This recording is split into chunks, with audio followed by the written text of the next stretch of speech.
What's going on, team? Time for another episode of the Fireside PM podcast. This is going to be a solo discussion where we're going to talk about AI and business strategy.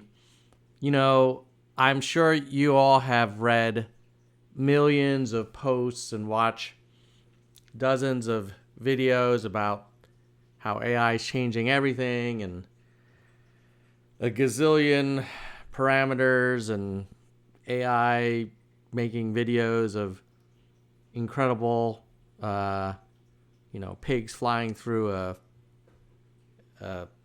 New York skyline holding a red coffee cup.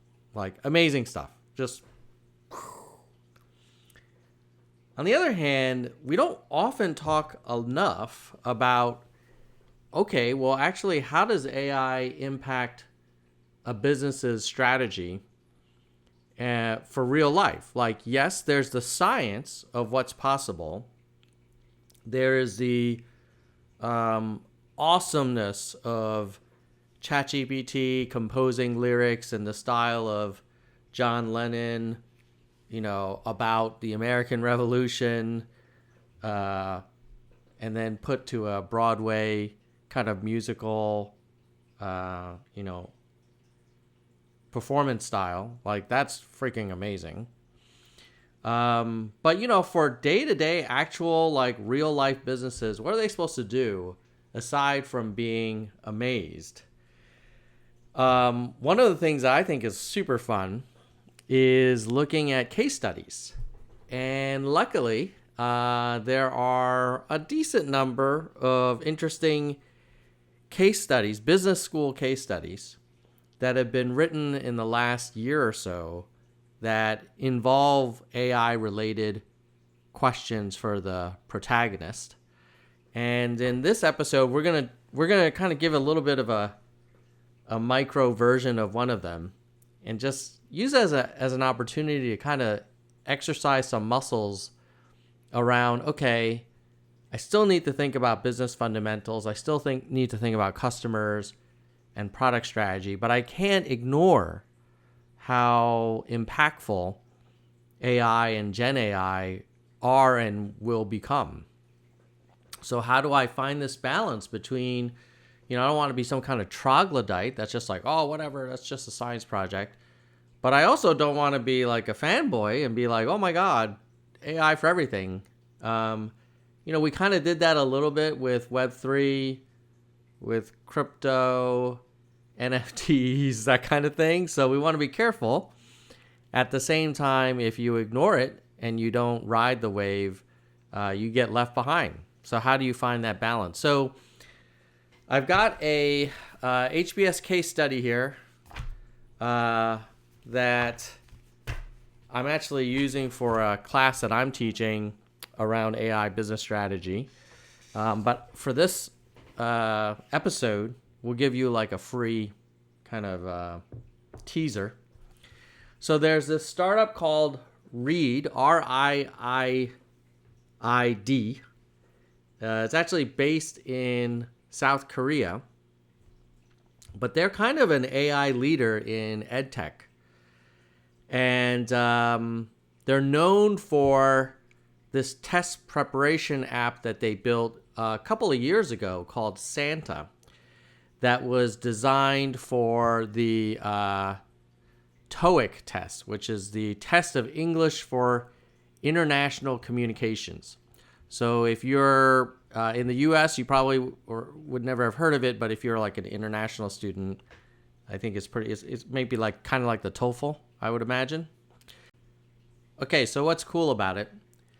The Santa app use a collaborative filtering algorithm, as part of machine learning, to be able to predict what you would get on your TOEIC test score after answering like only a very few questions, and it was like super, super accurate. It could also identify and predict where you were having the most weak points so that you could then focus your preparation time on those areas to boost your score. And it ended up getting used like millions of times in Korea and Japan, and became kind of a big deal, not just in terms of how accurate and powerful it was, but to Riid's credit, they actually scaled and were able to execute. This wasn't just some kind of demo. So partly based on that enthusiasm, they raised $175 million in 2021 to advance the AI technology, as well as to expand their offerings globally. And in fact, last year in 2023, Riid launched R.Test, which is a AI-powered adaptive assessment platform for the SAT and ACT. And then it also has a ChatGPT 4 based AI tutor called Ready, I guess. So they've got machine learning, they've got Gen AI, they're working with OpenAI, they've raised close to $200 million. And their excitement is that this technology that they've developed, the ability to assess someone very quickly and then help them understand where they're weak, and then provide a personalized tutor to interact with them to kind of strengthen those weak areas. They think that they can apply this to a variety of domains, not just SAT, but GMAT, and maybe not even just education. Could be like corporate education or any kind of learning. So it's a super cool case. I think, let's see how many pages there are in it. There's a ton of, it's a pretty detailed, damn near 30 pages of case material and exhibits and examples of their offerings. So, here's the question that if you're the protagonist, you need to try and figure out, because it's not obvious. So given Riid's success with Santa and the TOEIC in South Korea and Japan, how do they adapt this AI technology to gain an edge in the US market? Understanding that there could be significant differences in customer needs. The markets are different, and the competition is very different, right? Because you've got, Princeton Review, Kaplan, whatever. And then the second thing that's worth discussing. So, what do they do? They're in Korea and Japan. Do they go to the U.S.? And what is their position? What should be their position on business to government opportunities, where they work with a Ministry of Education or Department of Education, or B2C, where they sell to students that have means, or do they sell to schools? And with Gen AI and the adoption of all of these AI solutions, what are the ethical considerations and risks, competitively? As you've got Khan Academy. Khan has Khan Amigo or Khan Migo. How do you compete? What makes you different? So those are the types of questions that, you've got to go one layer deeper. Once you're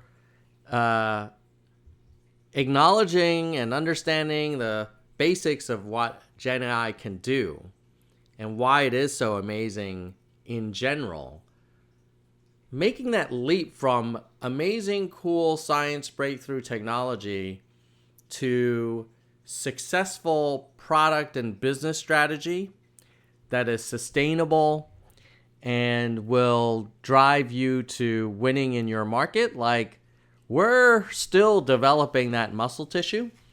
So hopefully this is thought-provoking to you. And if you're interested in this kind of thing, I do have a business strategy in the age of AI class on Maven that's coming up in a few weeks, the first cohort. And we're going to go through 4 case studies. Riid will be one of them. Big Tech AI Wars will be another. A third one is John Deere using ML and AI for highly efficient kind of agricultural usage. And then there'll be a fourth one probably around AI for a B2B offering. So I'm actually in the midst of preparing the class, and that's why I've got all of these cases on my desk, kind of trying to pick the ones I think will be the most interesting. But Riid will be definitely one of them because it combines like entrepreneurship, international business, transitioning existing product line, making hard trade-offs, thinking about sustainable competitive advantage in the era of AI. Those are all cool. So let me know in the comments if you think that we're doing enough to think through the business implications of AI and who the winners and losers will be. Because that'll probably be another discussion question we'll have in class, which is like, okay, you've got Ready, the ChatGPT 4 skinned tutor. How much of this value is going to go to OpenAI or the foundational model providers versus Riid? And what happens when Kaplan and Princeton Review and everyone else comes up with their own ChatGPT 4 based tutors? What's going to make Riid's any different? I think there are answers there. I don't know which ones are right, but that's the beauty of the case method. We're going to have a great discussion. We'll have a small cohort of fellow tech professionals, and we'll see what we can learn together. So if you're interested in that class, I'll put a link below, and you can always just go to maven.com/TomL, and that'll show all of my classes that I've got going on. Look forward to connecting with you in the future. Take care.